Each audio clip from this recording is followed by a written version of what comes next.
Good evening. My name's Wayne. Some of you may have seen me before. I hope so. I've been kicking around Hollywood a long time. I've made a lot of pictures out here, all kinds. And some of them have been westerns. And that's what I'm here to tell you about tonight, a western. A new television show called Gunsmoke. No, I'm not in it. I wish I were, though, because I think it's the best thing of its kind that's come along. I hope you'll agree with me. It's honest, it's adult, it's realistic. Well, when I first heard about the show Gunsmoke, I knew there was only one man to play in it, James Arness. He's a young fella and maybe new to some of you, but I've worked with him and I predict he'll be a big star. So you might as well get used to him like you've had to get used to me. And now I'm proud to present my friend Jim Arness in Gunsmoke.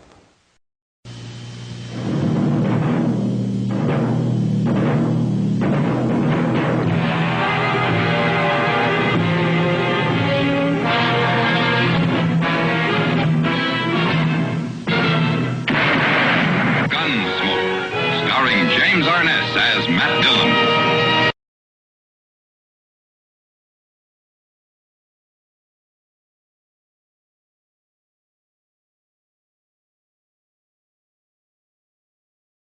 At the time, I was making a movie, and John Wayne had loaned me out to this company, and this was a movie that they were making down in the Bahama Islands. So we were down there, and they started calling me, and I had heard that they were going to do this television show out of Gunsmoke. I had heard it on the radio many times and all. And I'd read about the fact that they were going to do this as a really big prestige type of show and all. And they were looking at a whole bunch of practically every actor in town. And but they hadn't called me or anything, so I was in this picture, and I had a pretty good part in this picture. And it was directed by an old-timer by the name of Eddie Ludwig. I don't know if you remember him at all, but he thought that I was doing pretty well in this picture, and it was a big part.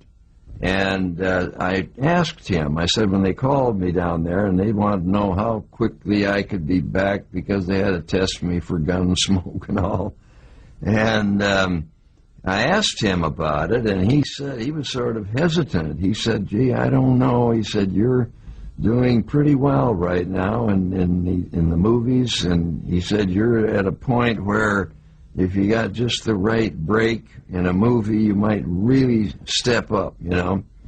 And he said if you get stuck in a television series, like a Western thing, and if it goes, you know, a couple of seasons and then dies, he said you'll be in bad trouble in the movies. I mean, you'll be used goods, and you won't be anywhere, you know. So he was, and I paid attention to his views because he was an old-timer, you know. So I actually, you know, they called me one evening, or we were still on the set of this picture, and I said, well, thank you very much, but I think I'm going to pass it, you know. And so I guess they called Duke. See, I was still under contract to him. And so he called me in. And he said, look, he said, you'd be crazy not to take this thing. He said, it'd be just like it was with me when I was a young actor. He said, and he played in those serials that ran on Saturday afternoon and all. And I'd seen him in a number of those. We used to go up to the theater and Saturday afternoon and see his serials and Buck Rogers and those things, you know. And anyway, he said, well, you will really learn your craft if you get in there. They have to work fast, and he said you have to pick up your pace. You'll learn a whole lot about acting in front of a camera and doing stunt work and all that. And he really talked turkey to me.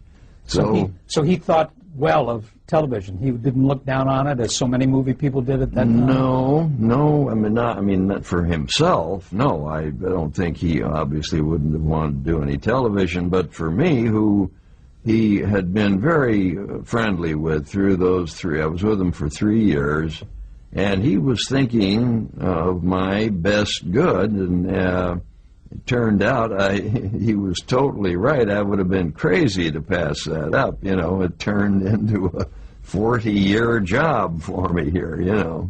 How was it that he got to do the introduction of that first episode? I looked at that.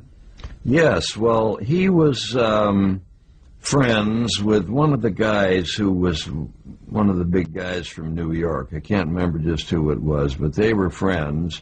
And I guess this gentleman had asked Duke if he would do an intro for it. And he, being the kind of guy he was more than willing to do it. And so he introduced our first premiere episode there. Good evening. My name's Wayne. Some of you may have seen me before. I hope so. I've been kicking around Hollywood a long time.